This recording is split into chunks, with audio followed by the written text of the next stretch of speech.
sais pas trop. Il y a tout le monde qui prend des photos, des vidéos pour essayer de marquer ce moment, mais c'est horrible. Oh là là, il y a un corps là-bas. Il y a un corps là-bas, regardez. C'est horrible. Après avoir longuement réfléchi, je me réjouis, oui, que l'Église fasse un signe d'ouverture. Lui a donc décidé de bénir les couples du même sexe et espère que ses paroissiens réticents finiront par comprendre son choix.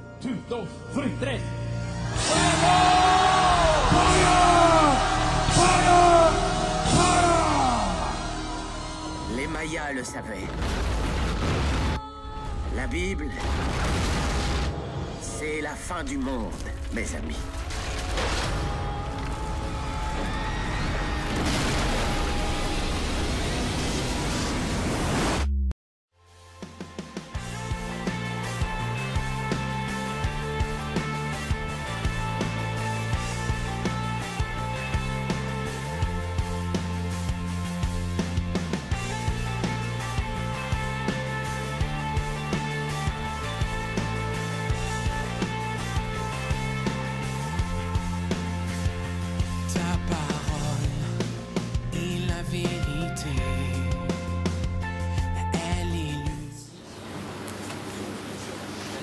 Alors dans cette vidéo on voit plusieurs choses et le plan Vigie-Parole que vous pouvez voir ce matin et la série de messages que je développerai pendant toute cette année, conduit par le Seigneur, je le crois.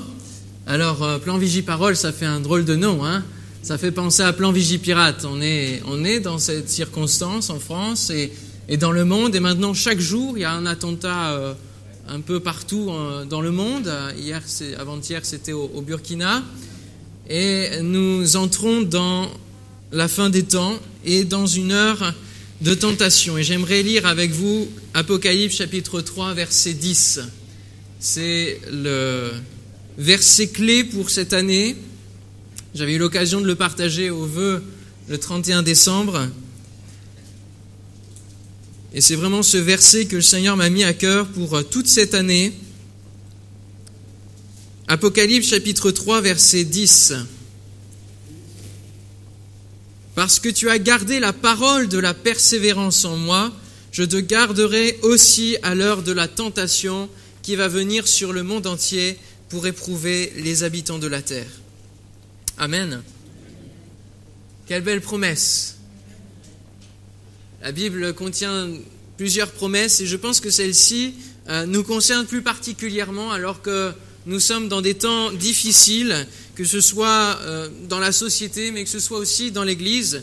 Et lorsque je cherchais pour faire les vœux, j'ai fait un constat sur l'année 2015. Et l'année 2015, partout où que ce soit, alors que j'étais même sur Bordeaux, j'ai rencontré des anciens collègues et ils m'ont dit « mais l'année 2015, pour moi, ça a été une horreur, ça a été vraiment horrible ». Et je crois que cette année a marqué un nouveau seuil, une nouvelle étape de franchie dans l'accomplissement de la parole de Dieu, dans l'accomplissement de l'Apocalypse, dans l'accomplissement des prophéties en général que Dieu annonce pour la fin des temps. Et alors que je faisais ce constat, je faisais aussi le constat que dans l'Église arrivaient de plus en plus des discours qui n'étaient pas conformes à la parole de Dieu, des discours insidieux, des choses qui petit à petit mettaient la crainte, jetaient le trouble dans les cœurs des chrétiens. Et que les chrétiens, et que moi-même, et que nous tous, nous n'étions pas forcément assez affermis dans la parole de Dieu pour pouvoir faire face à tous les faux docteurs, les fausses doctrines qui pouvaient arriver. Vous savez, Satan sait agir avec des ruses. Il n'arrive pas avec ses gros sabots et on sait qu'il est là. Non. Il a séduit Ève d'une manière toute fine, en remettant en cause la parole de Dieu. Et c'est les mêmes armes qu'il veut développer tout au long de cette année et des autres années, mais de plus en plus. Il sait qu'il a très peu de temps. Nous avons chanté tout à l'heure et nous le rechanterons à la fin. Voici, il vient.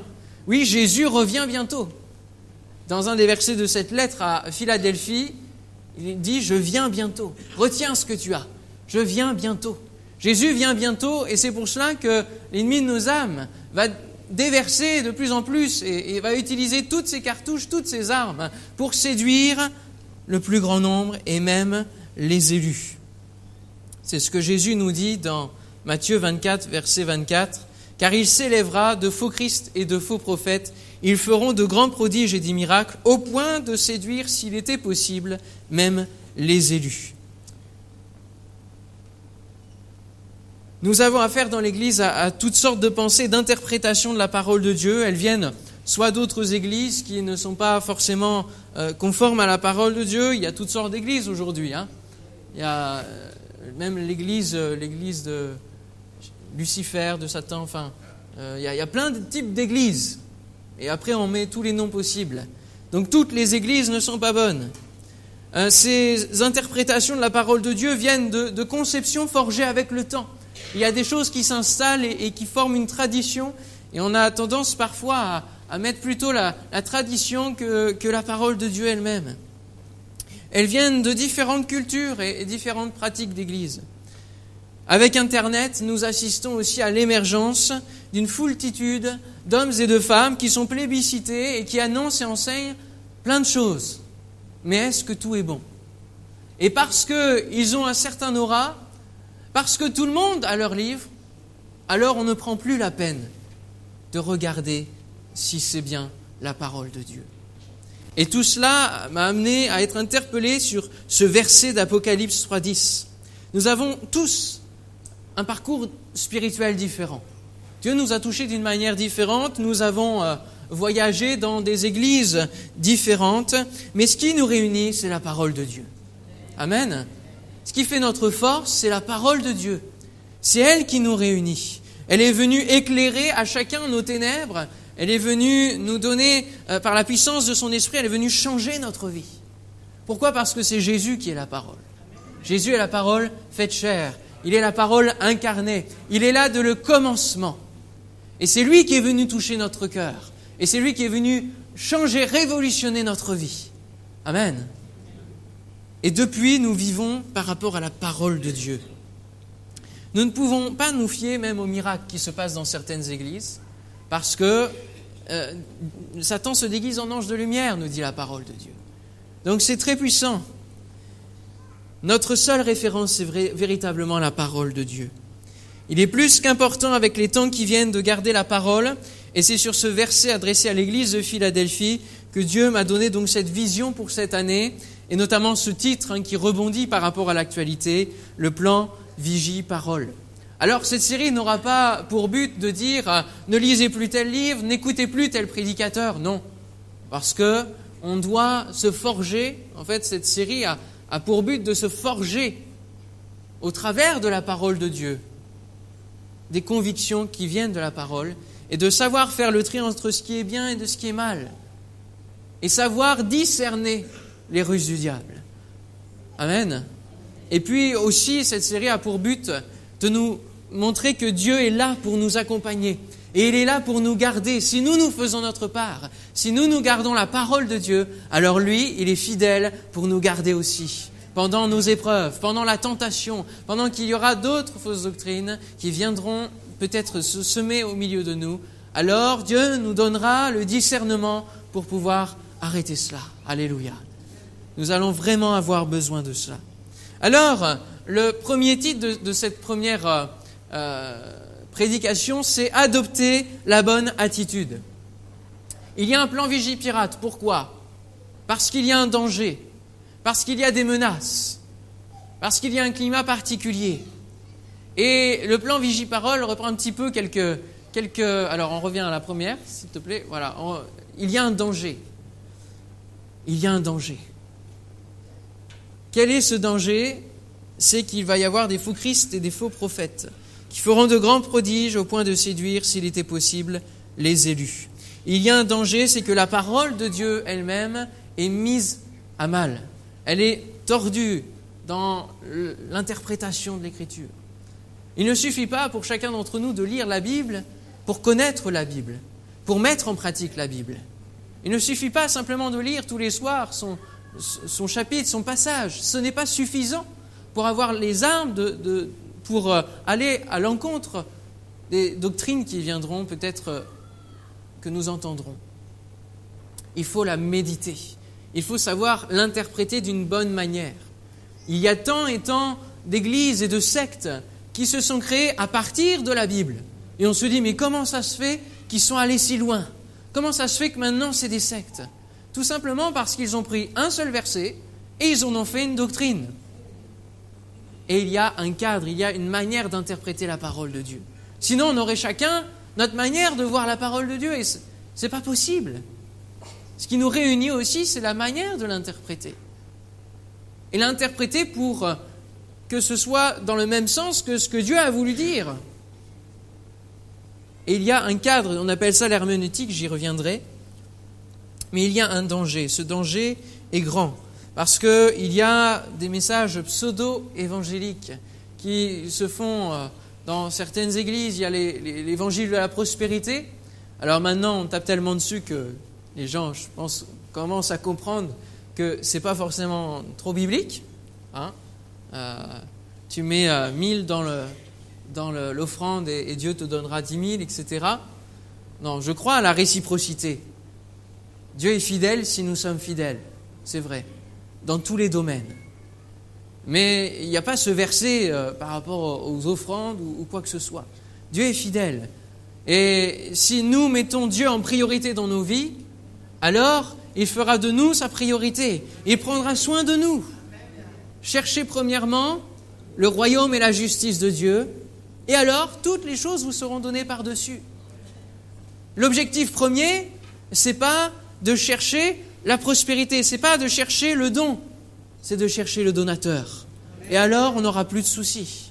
On n'aura pas à s'inquiéter. C'est ce que Jésus nous dit dans le sermon sur la montagne. Sermon qui est comme ce lait spirituel et qui donne les rudiments de la vie chrétienne. Nous avons besoin de comprendre quel danger peut nous entourer. Nous ne suivons pas les moutons, frères et sœurs. Nous suivons le berger. Et ce matin, le Seigneur veut vraiment nous interpeller. Il veut nous dire que celui qui a des oreilles entende ce que l'Esprit dit aux églises. Ce qu'il dit au verset 13 de cette lettre à Philadelphie. Et la voix du bon berger nous dit que celui qui a des oreilles entende ce que l'Esprit dit aux églises. Et ce qu'il dit aux églises de la fin des temps, c'est qu'il faut être sur ses gardes. C'est qu'il faut garder la parole de Dieu. C'est qu'il faut faire attention aux faux docteurs.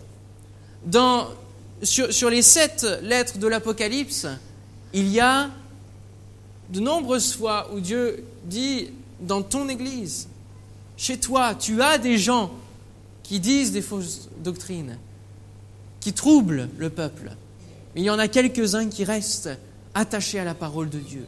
Frères et sœurs, je prie pour que l'Église de France et notre Église, il n'y ait pas qu'un noyau qui reste attaché à la parole de Dieu, et que tous les autres, et que nous soyons tous emportés à vent de doctrine.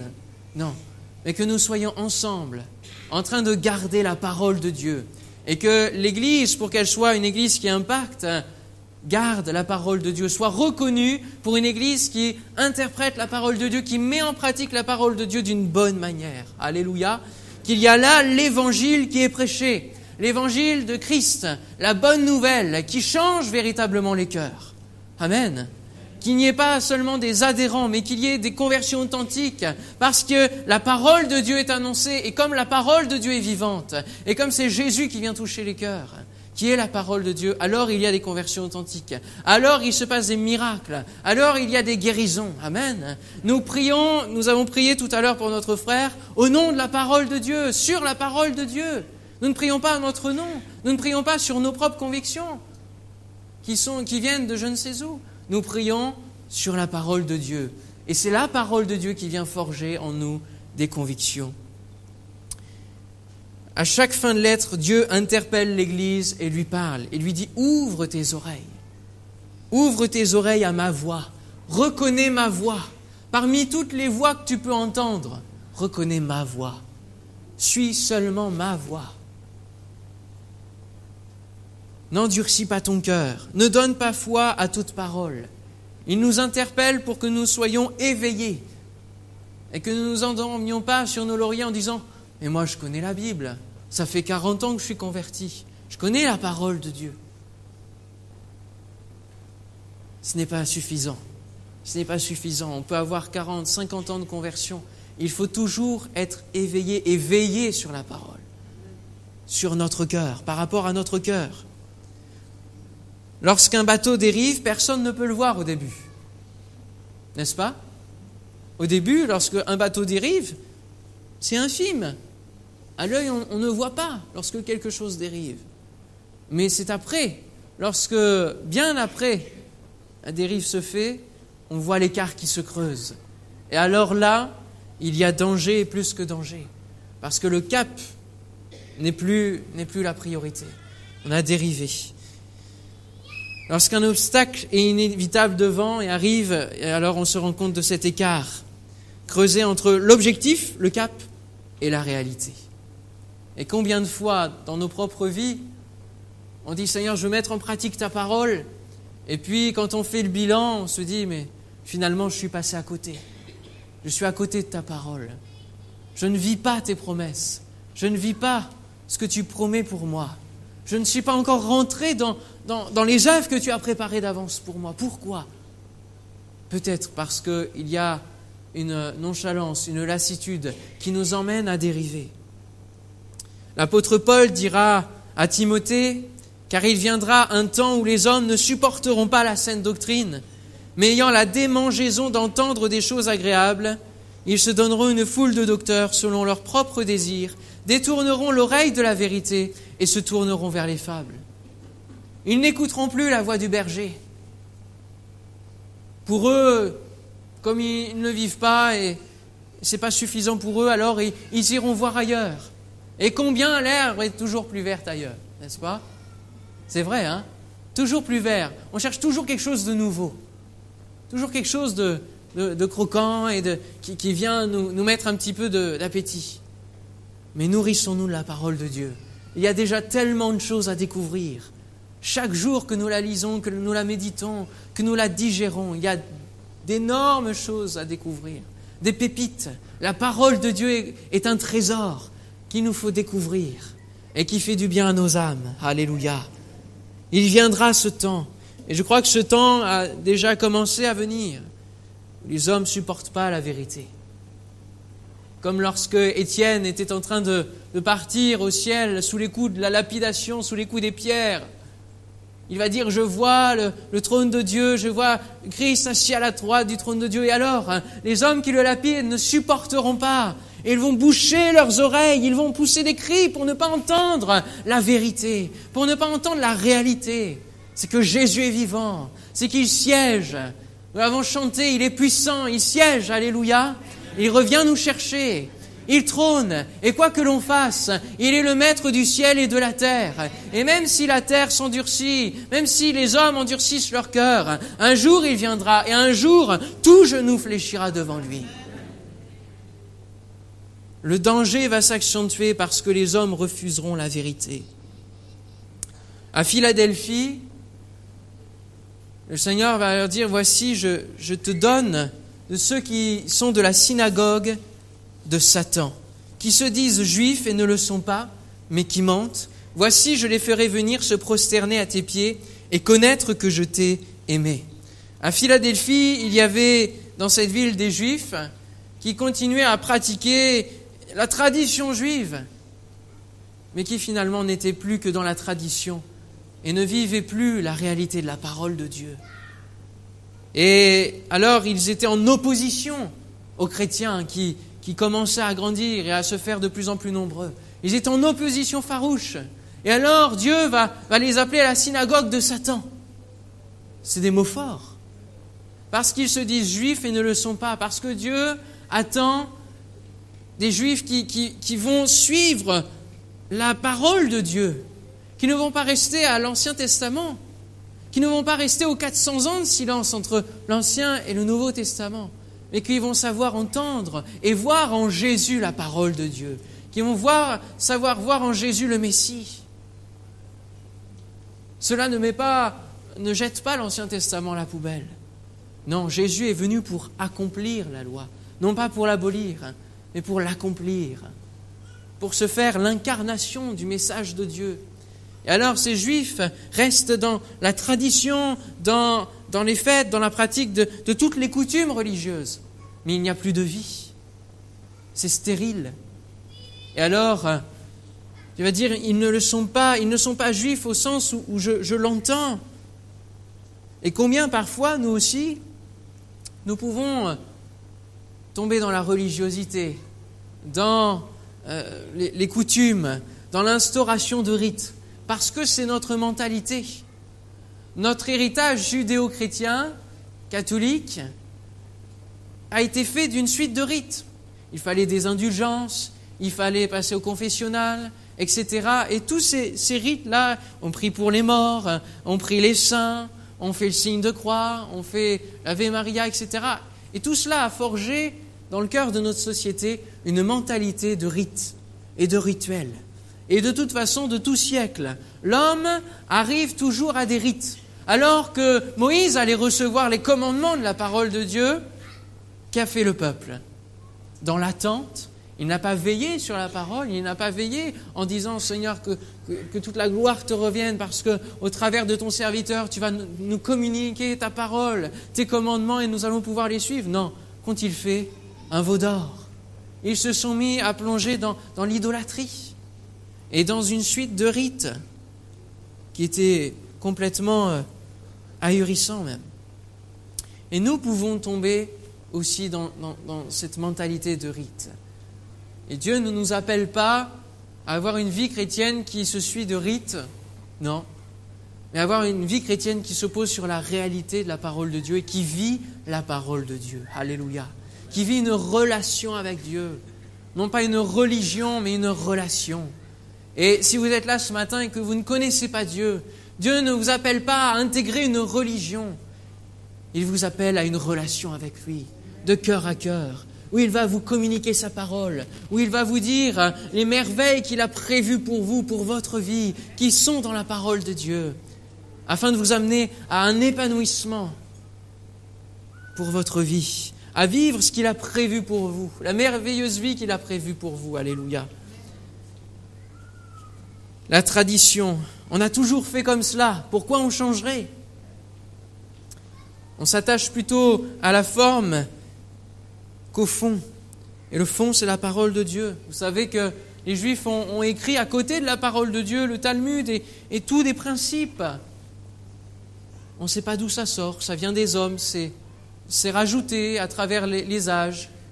Et les catholiques ont fait pareil. La prière pour les morts, tout d'un coup, le Vatican a décidé qu'il fallait prier pour les morts, etc. Au fur et à mesure des années. Mais sur quoi se base-t-on? Sur quel écrit on se base? Sur quelle parole? Ne créons pas de Talmud à côté de la Bible. Ne créons pas de lois à côté de la Bible qui n'ont rien à voir avec la parole de Dieu. Alléluia. Ne restons pas face à ce danger. Et face à ce danger, il faut réfléchir à une bonne attitude. Quelle doit être notre attitude dans la parole de Dieu face au danger? Lorsque les personnes ont vécu les attentats, ont été au cœur des attentats, ils ont dû réagir au bon moment pour sauver leur vie. Ils étaient à plat ventre et ils visaient la porte de sortie, la porte de secours. Et il a fallu réagir au bon moment. Et quelqu'un a dû dire, ils sont partis et hop, ils ont pu profiter de cet instant pour s'échapper et avoir la bonne attitude. Et la bonne attitude par rapport aux dangers de la parole qui sont autour de la parole de Dieu, autour de notre vie, il faut que nous soyons dans la parole de Dieu, à garder la parole de Dieu. Ce verset d'Apocalypse 3.10 commence en disant « Parce que tu as gardé la parole de Dieu ». Il y a un effet de cause-conséquence. « Alors je te garderai aussi ». Alléluia, on retrouve cette réciprocité. On peut observer dans la Bible que Dieu réagit en fonction de l'attitude des hommes. Il annonce sa parole, il annonce un avertissement. Si le peuple s'est détourné, il va annoncer au peuple d'Israël tu as fait cela qui me déplaît, alors je vais répandre, je vais chercher un ennemi qui va te combattre et te ruiner. Mais si tu te détournes des idoles, etc., et que tu reviens à moi, alors je te bénirai. J'accorderai de nouveau ma grâce, ton pardon. Ça, c'est la parole de Dieu qui est annoncée. Et maintenant, tout dépend de l'action des hommes. Tout dépend de notre attitude. Tout dépend de l'attitude du peuple. Bien souvent, le peuple va se repentir. Mais des fois, il endurcira son cœur. Et il y a deux choix pour chacun de nous face à la parole de Dieu. Quelle est notre attitude? Est-ce que nous sommes en train de garder la parole de Dieu? Est-ce que nous nous repentons lorsque Dieu met le doigt sur des choses qui ne vont pas? Lorsque nous lisons quotidiennement sa parole, des fois le Saint-Esprit nous interpelle et nous dit, là, dans ta vie, il y a ça qui n'est pas réglé. Il y a ça qui n'est pas réglé. Il y a une sœur à Pauillac qui est décédée, qui avait des années de conversion, et quelques semaines avant qu'elle décède, elle dira à d'autres chrétiens, j'avais encore des choses à régler. Le Seigneur m'a dit de régler avec telle personne, et elle a appelé ces personnes-là avant de mourir. Et pourtant, elle était chrétienne depuis longtemps, et pourtant, elle connaissait bien la parole de Dieu. Mais lorsque nous lisons, laissons notre cœur être interpellé. Ne nous endurcissons pas. Parce que de cette attitude dépendra alors les conséquences. Dieu donne toujours la voie soit du bien, soit du mal. Je mets devant toi aujourd'hui la vie et la mort, le bien et le mal. Choisis la vie afin que tu vives. Ça nous paraît logique. Mais combien de fois nous faisons l'inverse? Nous choisissons notre propre volonté avant la parole de Dieu. Nous contournons, nous fuyons comme Jonas. Nous refusons de rentrer dans ce que Dieu nous appelle à faire parce que nous avons peut-être peur parfois aussi.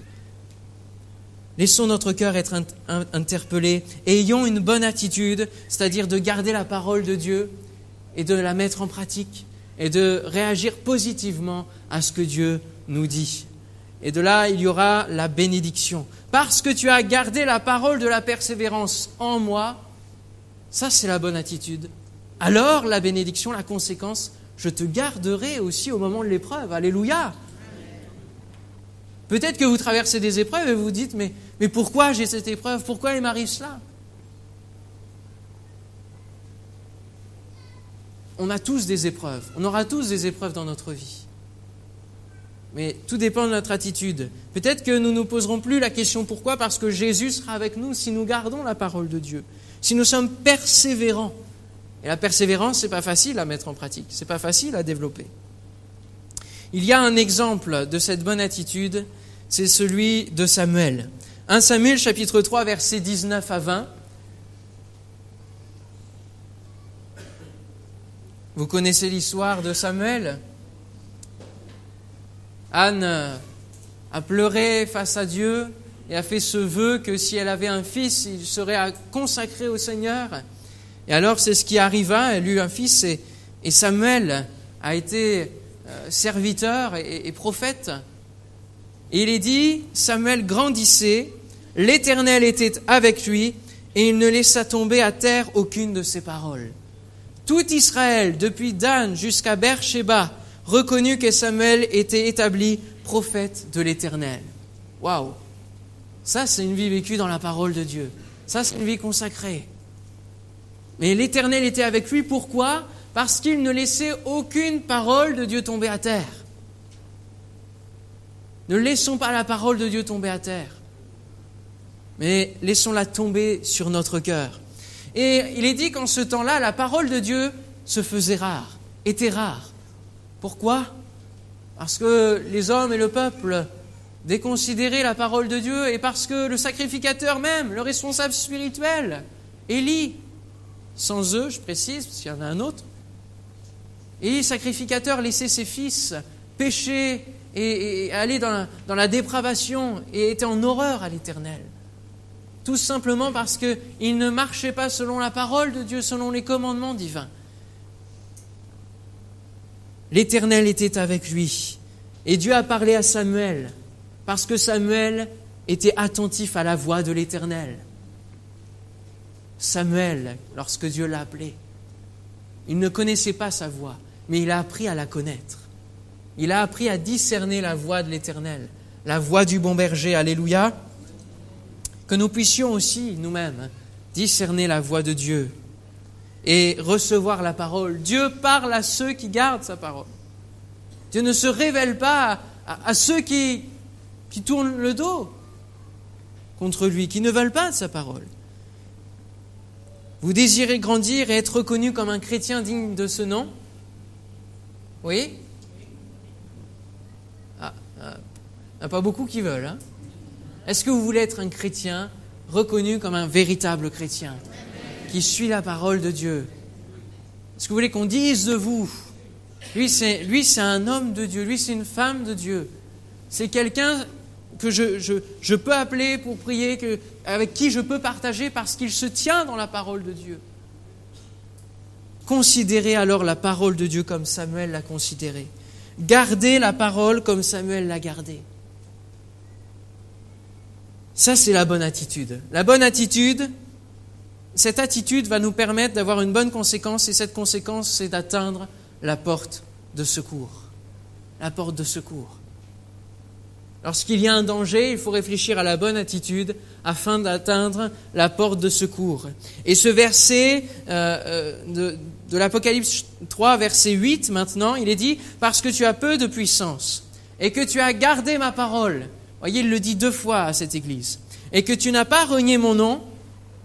Voici la conséquence, « J'ai mis devant toi une porte ouverte que personne ne peut fermer. » Alléluia. Et il dira en introduction de cette lettre, « Je suis celui qui ouvre et personne ne fermera, qui ferme et personne n'ouvrira. » Si nous gardons la parole de Dieu, si nous persévérons à veiller à ce que la parole de Dieu soit gravée sur notre cœur, alors Dieu ouvrira les portes. Dieu ouvrira un chemin devant nous. Alléluia. Des fois, nous nous retrouvons devant des murs, nous ne comprenons pas pourquoi, mais peut-être parce que nous ne prenons pas le temps de lire la parole de Dieu.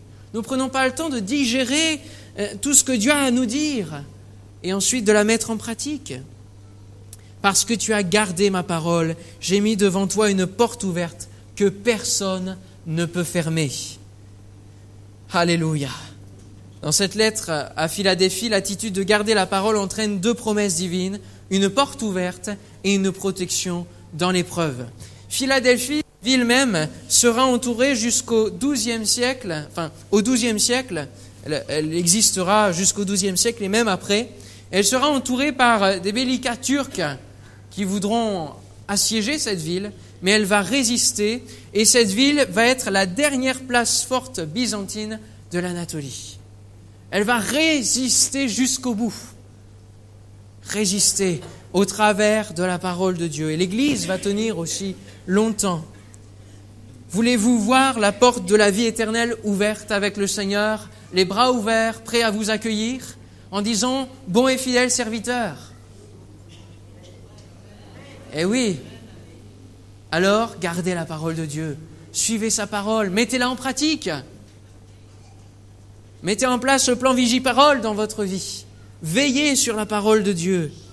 Voulez-vous voir une porte ouverte cette année pour votre service pour Dieu, pour l'activité que vous faites dans l'Église, pour recevoir peut-être un appel, la porte d'un appel s'ouvrir. Voulez-vous voir une porte s'ouvrir dans votre foyer, une bénédiction toute particulière, dans votre travail, peut-être c'est difficile, peut-être vous avez besoin d'une réponse de Dieu, peut-être vous avez besoin qu'une porte s'ouvre. Gardez la parole de la persévérance en Jésus. Faites de la parole de Dieu votre boussole. Dans Actes 5, versets 19 et 20, il y a des hommes qui se sont retrouvés emprisonnés, alors qu'ils étaient chrétiens, alors qu'ils étaient en service, alors qu'ils étaient apôtres et disciples du Seigneur. Ils se sont retrouvés en prison à cause de la parole de Dieu, parce qu'ils se sont permis d'ouvrir leur bouche, parce qu'ils ont profité des occasions que Dieu leur donnait. Ils se sont retrouvés emprisonnés. Qu'ont-ils fait? Se sont-ils arrêtés de parler? Ont-ils dit, bon, finalement, c'était peut-être pas la parole de Dieu que nous prêchions, c'est parce que là, on voit qu'il y a une prison? Non. Qu'est-ce qui s'est passé? Parce qu'ils ont gardé cette parole et qu'ils ont continué à avoir foi. Il est dit, mais un ange du Seigneur, ayant ouvert pendant la nuit les portes de la prison, les fit sortir et leur dit, allez, tenez-vous dans le temple et annoncez au peuple toutes les paroles de cette vie. Alléluia. J'ai mis devant toi une porte ouverte que personne ne peut fermer. Et quand c'est les anges qui tiennent la porte, croyez-moi, personne ne peut fermer. Alléluia.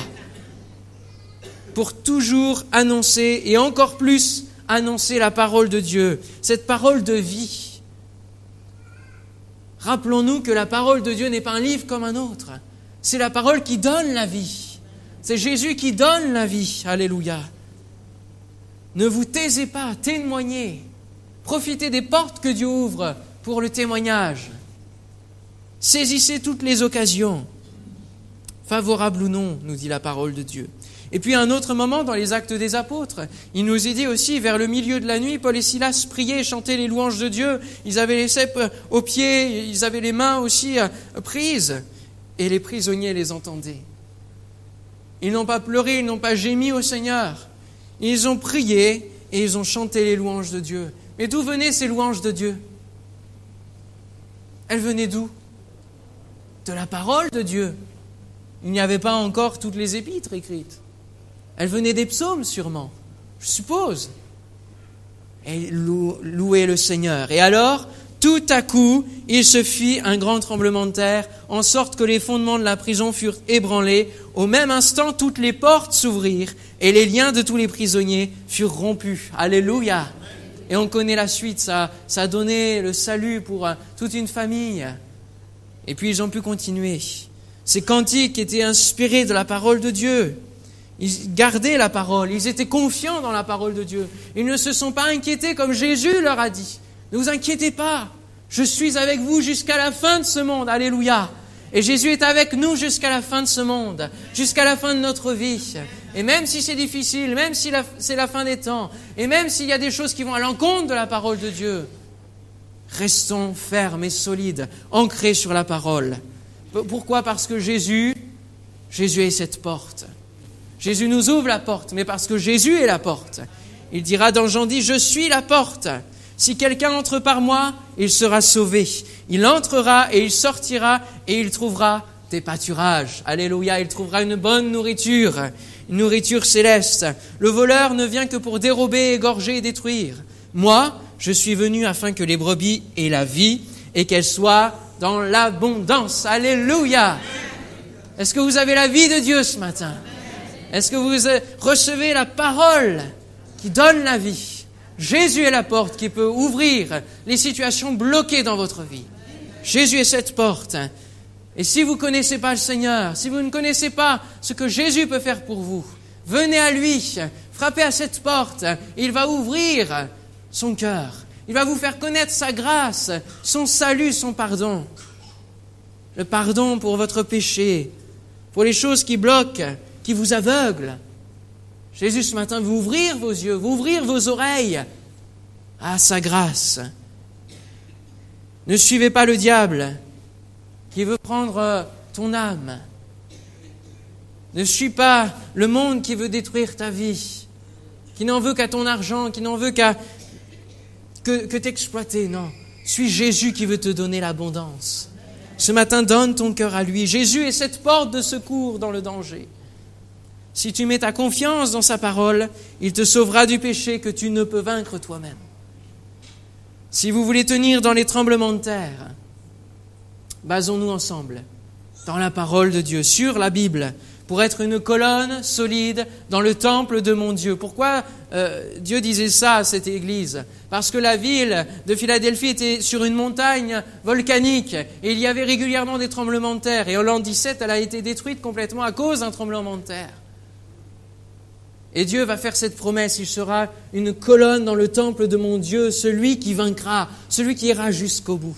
Frères et sœurs, ayons cette persévérance pour aller jusqu'au bout de notre vie avec la parole de Dieu. Et alors il fera de nous une colonne dans son temple. Alléluia. Et il nous fera voir la ville de Jérusalem, la nouvelle terre, les nouveaux cieux. Alléluia. Amen. On se lève ensemble, on prie le Seigneur. J'invite Patrick à venir, on va chanter « Voici, il vient ».